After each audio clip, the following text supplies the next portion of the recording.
Bruh, honestly, I need to get my feelings out right now. I need to really get my feelings out right now. Hi, darling. How are you?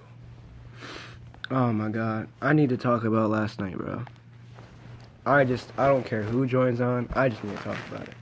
If anything, I'll save the live on Instagram so that way people can see it. I need to talk about the game, man. I really do. Cause I'm getting more and more confused every time I watch it. The replay. My god. I just don't understand. So for anybody who doesn't know what I'm talking about, who's on here? Did anybody watch the Cavs and Warriors game? Probably not half people on here. But I'm gonna just say it. So last night, the Cavs had, I think, the easiest opportunity to win the game. I mean, there would have obviously been a challenge if George Hill made that free throw. And then Warriors had one timeout left to get the ball back on their side of the court to shoot a three, win the game.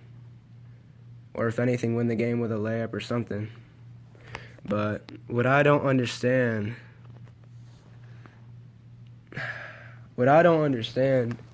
is what the hell was JR thinking? What happened? What happened? I just finished watching all of the interviews. I finished watching all the interviews, like all the post-game interviews, all the frustration, all that, and then like I kept seeing like different perspectives of J.R. Smith.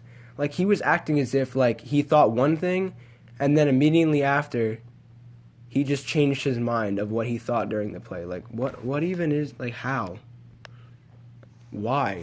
Like, can you at least, like, be honest? Can you try being honest of, like, what actually happened? Like, what were you thinking when you got the rebound after George Hill missed the free throw? You got the rebound, and then in the game, everyone, including the commentators, were saying, like, he thought that they were up by one. He thought that the Cavs were up by 1 point. So he thought that... Because in the interview he goes, I knew we were tied, after saying in the game he thought they were up by one. And then he goes on to say, I was looking at Bron and I thought he was going to call timeout. First of all, I don't even think the Cavs had a timeout. And if they did have one, why the hell would they call a timeout? For what reason? Why would they call a timeout when they're up by one? If anything, the Warriors, like, if they got the ball back, and wait, hold up.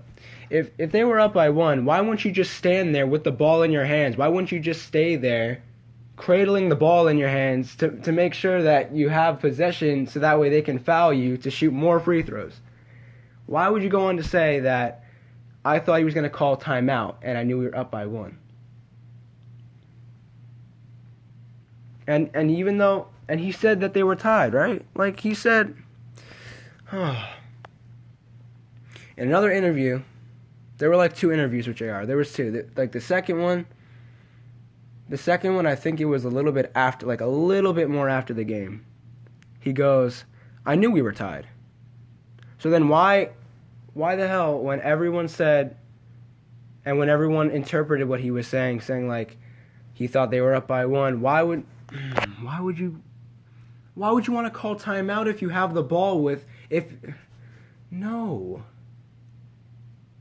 You had 4 seconds left. What does it matter if you call the timeout or not? The ideal like mentality when you have the ball after grabbing a huge rebound is to put it up or at least try.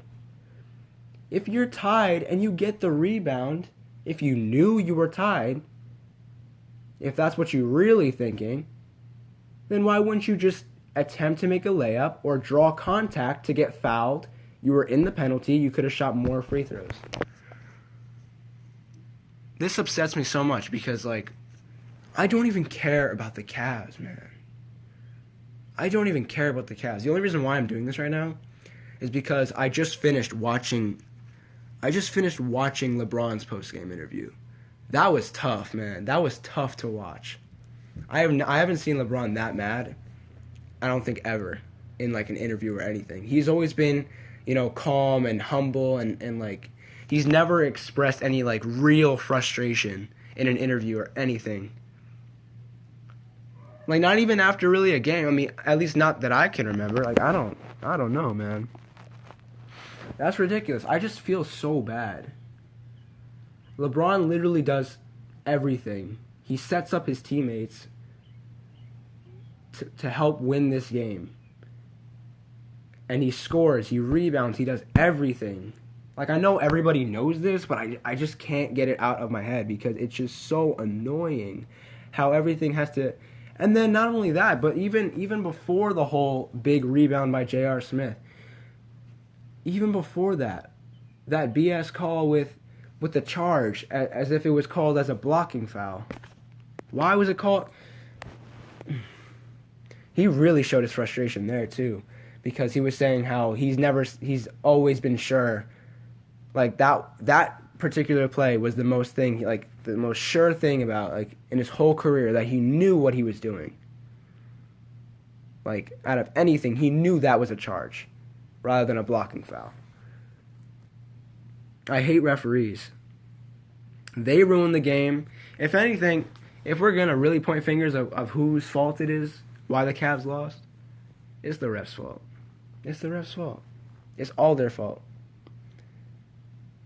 Like, the playoffs have been messed up this year because, I mean, not just the refs, but the refs have been making so many terrible plays, man. So many terrible plays. Giving teams opportunities to catch up, to get hot. Like I remember, I think it was Game 6. Yeah, it was Game 6. Refs didn't call moving screens for Curry to get hot, shooting threes. For him to get some momentum, for the Warriors to get on a huge run, therefore winning the game, pushing the Rockets and Warriors series to a Game 7. There were so many things that could have been prevented if the refs just did their damn job right. But instead, they just decided to go along with, the home court advantage. And then even at the Rockets home court, even in the Rockets arena, there's so many calls that were waved off. Big plays that could have really changed the outcome of games, even if you don't think so. Like, you never know. So many things could have been different. Referees really messed this playoffs up. I haven't seen this much like garbage in the playoffs when it comes to refs in a long time. It's ridiculous. I have so much sympathy for LeBron. Like, he's obviously one of the best players of all time. I'm not saying he is the best. There's still time for that to be really proven, truly. But there's so many things that LeBron's done in his career that could really argue the statements of him and MJ, like being better than each other. And it's just so sad to see, this sweep that's gonna happen after the outcome of last night. It sucks. I don't care about the Cavs. I just care about LeBron. It's not fair to him. He has to do everything by himself with little to no support. He is one of the greatest players to ever play basketball, and he has no help. Little to no help. This is why he has to leave. This is why he has to leave Cleveland, because he has probably one of the worst Cavaliers the worst Cavs supporting cast that he's had in a long time.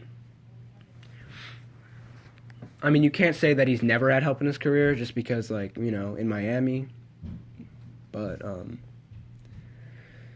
for almost his whole career, he's had little to no help, and he's had terrible, old, very old supporting casts, especially during the playoffs where, you know, they can't win and championships were missed. That's why he has a really big losing record, too. That's why he has a very high losing record in the finals, in the playoffs. And everyone points at him like it's all his fault. Like, oh my God, LeBron, you didn't do enough. You didn't do enough to win this title. You didn't do enough to win this series of the playoffs. Like, I don't think people really understand that. Like, what, bro? Alright, I gotta go soon because I'm kind of hungry. Alright, I'll be there in a second. Hold on. I gotta close this out. But yeah, I might save this on Instagram. I might. JR's a moron. Just saying. JR's stupid. I really hope he gets his mind straight, bro. He's terrible. I don't know what kind of pills he was taking before the game to make him think two different views of what actually happened, but he's got to figure it out. He's got a problem. He's got a huge problem, bro. Oh my God.